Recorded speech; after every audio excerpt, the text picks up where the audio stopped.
Bugün programlarımızın kapsamında Samsat ilçemizdeyiz. Samsat'ta tütünde çalışan, şu güneşin tam orta yerinde, sıcaklığında tütünden çalışan arkadaşlarımızı görünce onlara soğuk su ikram edeceğiz inşallah şimdi. İl Başkanımız İsmail Bey ile beraber arkadaşlarımızın yanına gidiyoruz. Başkanım buradan koparıyor. Buradan saplıyorlar. Şey yapıyorlar. Emri fazla olan başkanım. Şey. Ya tabii.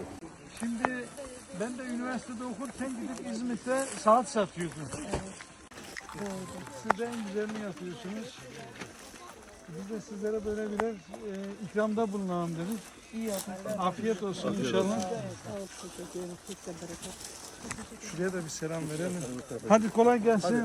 Allah kolaylık versin. Emeğin.